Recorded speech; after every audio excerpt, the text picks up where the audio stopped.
que a população brasileira que está vendo os trabalhos desse parlamento deve, por incrível que pareça, achar às vezes, nós estamos no programa da Sônia Abrão, programa de fofoca.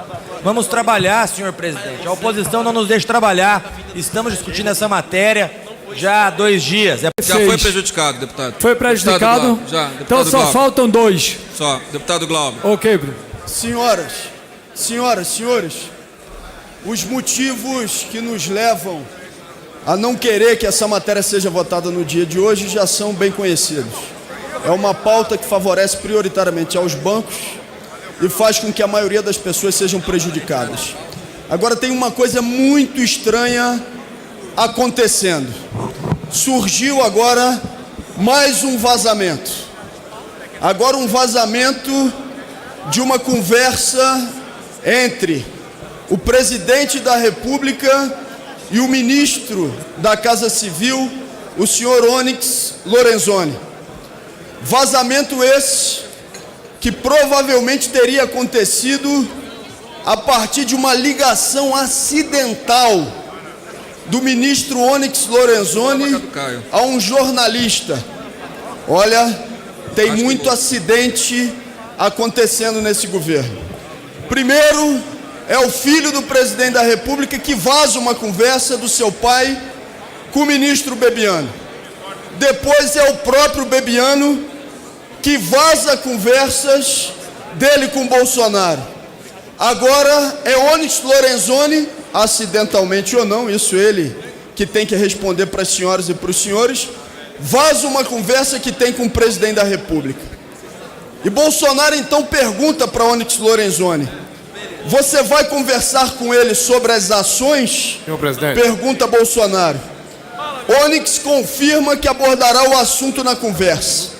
E aí o presidente da República responde: se ele me cobrar individualmente o mínimo, eu tô F.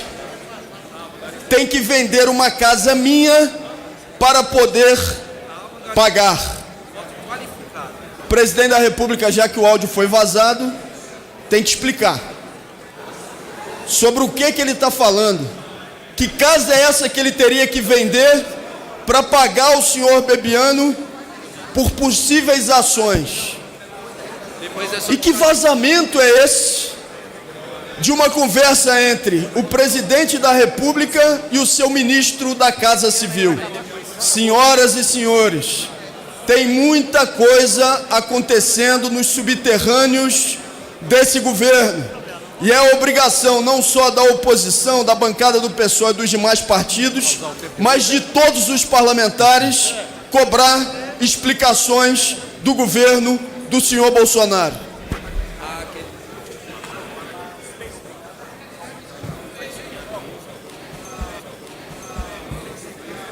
Senhor presidente, aproveitando aqui um pouco do minuto de sua atenção. Não, só um minutinho, deputado. Vamos lá. Orientação de bancada. Como vota o PSL? O PDT? O Senhor PT? presidente, acho incrível que a população brasileira que está vendo os trabalhos desse parlamento deve, por incrível que pareça, achar às vezes, nós estamos no programa da Sônia Abrão, programa de fofoca. Vamos trabalhar, senhor presidente. A oposição não nos deixa trabalhar. Estamos discutindo essa matéria já há 2 dias. É por isso que o PSL caminha o voto não à retirada. PDT vota não, senhor presidente. PDT? PDT vota não. PDT vota não. Como vota o PT? Deputado Kim Kataguiri, DEM de São Paulo.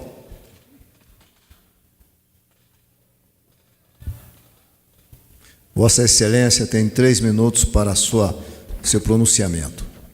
Senhor presidente, senhores deputados, gostaria de rebater algumas afirmações que foram feitas relativas a mim, mas que os parlamentares não tiveram coragem de dizer o meu nome hoje mais cedo e ontem também. Para não atrapalhar a votação, acho que faz mais sentido responder em sessão de debates. Primeiro, o deputado Alexandre Padilha, disse que eu não teria moral nenhuma para falar sobre o seu discurso ou para falar sobre a sua afirmação em relação à votação do Tratado Internacional envolvendo educação e que ele sim estava se atendo ao tema, ao contrário do que eu afirmei.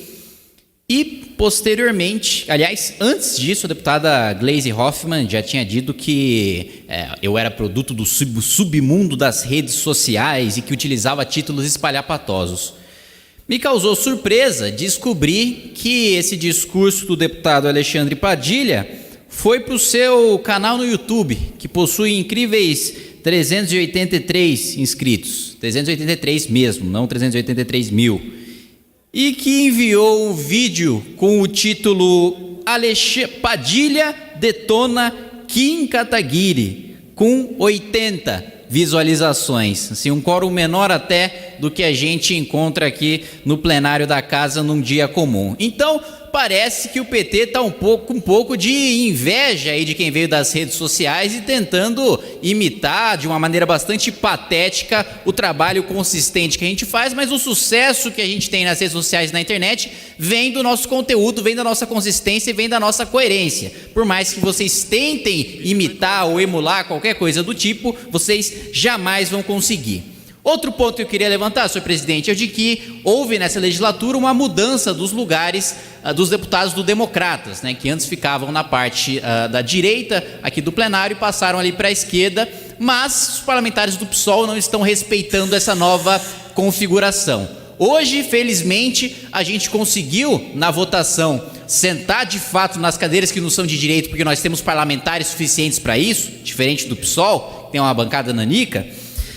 Conseguimos sentar porque acho que era muito tarde a sessão para os parlamentares do PSOL, né? A gente estava lá fazendo uma votação às 11h50, no momento em que eu estava sentado ali justamente na bancada que agora é do Democratas, mas você não tinha absolutamente nenhum parlamentar do PSOL naquela bancada. Acho que o pessoal achou que acordar meio-dia era uma coisa muito tarde, né? E outro ponto que eu queria levantar também é o de discurso do deputado Henrique Fontana, que disse que é um direito do parlamentar vir até aqui nessa tribuna, vir ao plenário e falar sobre o que quiser, não interessa qual seja a discussão. Pois eu aproveito, e peço mais um minuto já, senhor presidente, para completar o raciocínio,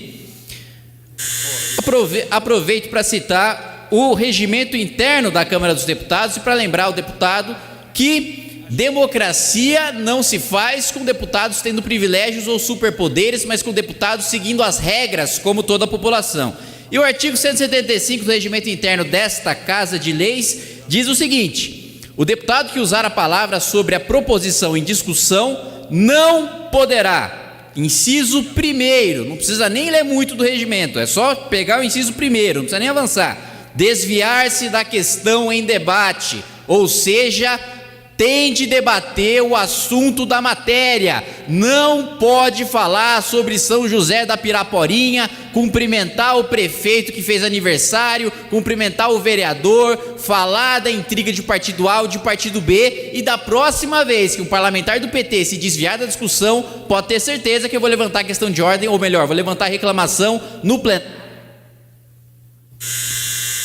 Vou levantar a reclamação no plenário para garantir que o presidente casse a palavra. E para finalizar, o deputado Henrique Fontana também disse que me convidaria para um debate propositivo em relação à reforma previdenciária, porque 40% dos trabalhadores, segundo ele, isso está gravado no plenário, não precisam acreditar em mim, 40% dos trabalhadores ficariam sem aposentadoria com a nova reforma da Previdência, porque a expectativa de vida não chega aos 65 anos. É uma canalice utilizar a mortalidade infantil no cálculo da Previdência, porque nenhum recém-nascido se aposenta, nem nesse sistema, nem no novo sistema previdenciário, nem em nenhum sistema do mundo. O que conta é a taxa de sobrevida, e nas cidades mais pobres, essa taxa de sobrevida aos 60 anos de idade é de viver até os 80. Portanto, se quer um debate sério, eu topo o debate, mas que pelo menos a gente utilize dados corretos e que você deixe que eu publique no meu canal no YouTube, porque afinal de contas ninguém quer ver vídeo do PT falando baboseira. Obrigado. Obrigado, deputado Kim Kataguiri. Eu gostaria de... Tá ligado. Senhor presidente, meus caros colegas deputados, antes de encerrar esta sessão extraordinária de votação, quero fazer aqui esse pronunciamento em nome do Partido Novo, saudando o fato de que o presidente da República, Jair Bolsonaro, esteve nesta casa, nesta manhã, esteve junto com as lideranças partidárias, deputados interessados em melhorar o nosso país, junto com o presidente da Câmara dos Deputados, Rodrigo Maia, presidente do Senado, Davi Alcolumbre, protocolando a PEC da Previdência. Muito importante lembrarmos que não apenas a PEC foi protocolada, mas outros PLs, outros projetos de lei virão dentro dos próximos 30 dias para fazer com que o sistema previdenciário brasileiro seja mais justo. Nós não podemos mais conviver com um sistema, deputada Adriana, minha colega do Partido Novo, que transfere dinheiro, transfere renda dos mais pobres para os mais ricos. Nós precisamos diminuir o fosso que há hoje entre categorias de cidadãos que não deveriam ser vistos como tais. Todos somos igualmente cidadãos brasileiros. E é isso que o Partido Novo defende.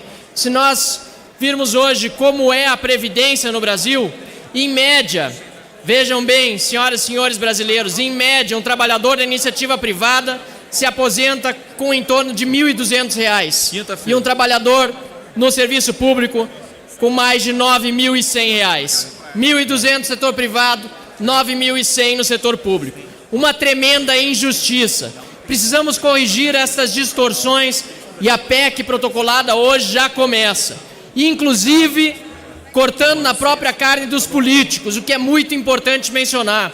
Muitas vezes me perguntavam se militares precisariam ser incluídos. Eu dizia, e continuo dizendo e defendendo, sim, todos, militares, todos, políticos, todos precisamos dar a nossa parcela de contribuição.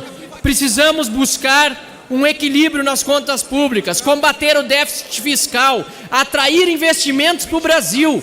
É a nossa hora, é a nossa vez. Este parlamento está sendo chamado pela sociedade brasileira a representar os anseios de uma nação que quer voltar a ser admirada.